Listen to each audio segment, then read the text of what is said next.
America ने ठीक 20 साल बाद अफगानिस्तान को छोड़ा और ठीक 20 साल बाद ही अब वहां पर तालिबान का राज है।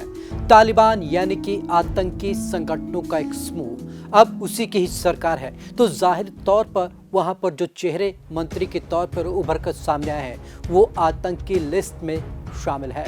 यहाँ पर जो सबसे ज्यादा चौंकाने वाला नाम है वो है सिराजुद्दीन हक्कानी यानी कि हक्कानी नेटवर्क का प्रमुख। चलिए आज आपको खास रिपोर्ट में बताते हैं कि आखिरकार कितना खूंखार है सिराजुद्दीन हक्कानी और वो वहां पर अब मंत्रालय देखेगा। ये खास रिपोर्ट देखिए। 20 साल बाद अमेरिकी सेना ने अफगानिस्तान को छोड़ा है।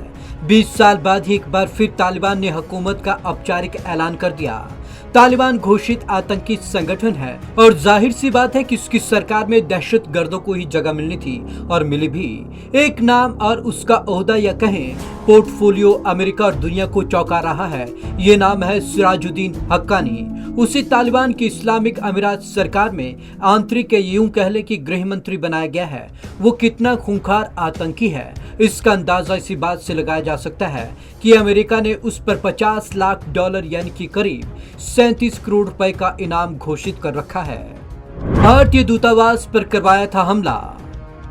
सिराजुद्दीन और उसके पिता ने 2008 में काबुल के भारतीय दूतावास पर भी हमला कराया था। इसमें 58 लोग मारे गए थे।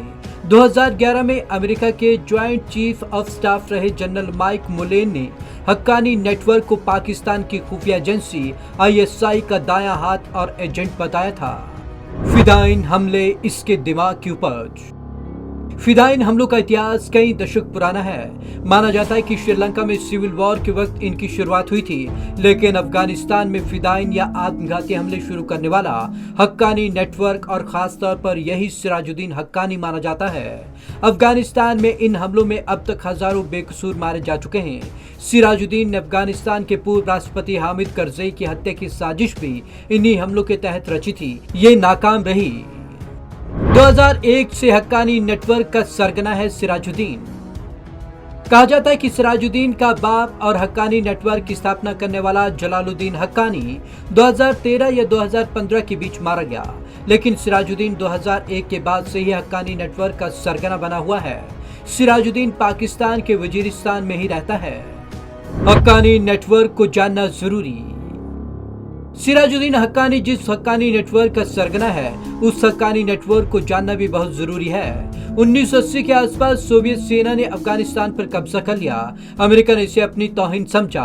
पाकिस्तान के साथ मिलकर स्थानीय कबीलों को हथियार और पैसा दिया। इनमें हक्कानी नेटवर्क भी शामिल था। इसके अलावा तालिबान बना और अमेरिका ने इन गुटों से दूरी बनाना शुरू कर दी, लेकिन पाकिस्तान इन्हें पालता पोसता रहा। ISI ने हक्कानी नेटवर्क का इस्तेमाल अफगानिस्तान और अमेरिका दोनों के खिलाफ किया। ये एजेंसी पैसे भी लेती और हमले भी कराती। अमेरिका की नाकामी ही कही जाएगी कि वो पाकिस्तान पर दबाव डालकर हक्कानी नेटवर्क को खत्म नहीं करा सका।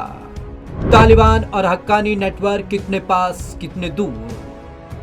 शायद कम लोगों को ही पता होगा कि तालिबान किसी एक संगठन का नाम नहीं, इसमें कई गुट, कई कबीले और कई धड़े हैं। हक्कानी नेटवर्क को आप इनमें से एक मान सकते हैं। अफगान तालिबान अलग है और पाकिस्तान तालिबान अलग। बस एक चीज कॉमन है, ये सभी कट्टरपंथी और आतंकी संगठन है जो शरीयत के हिसाब से हुकूमत चलाना चाहते हैं।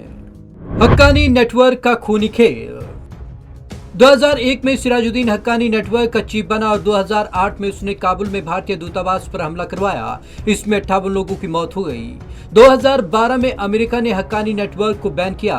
2014 में हक्कानी नेटवर्क ने पेशावर में स्कूल पर हमला करवाया था। इसमें 200 बच्चे मारे गए। फिर 2017 में काबुल में हमला करवाया था। इसमें 150 से ज्यादा लोगों की मौत हुई थी।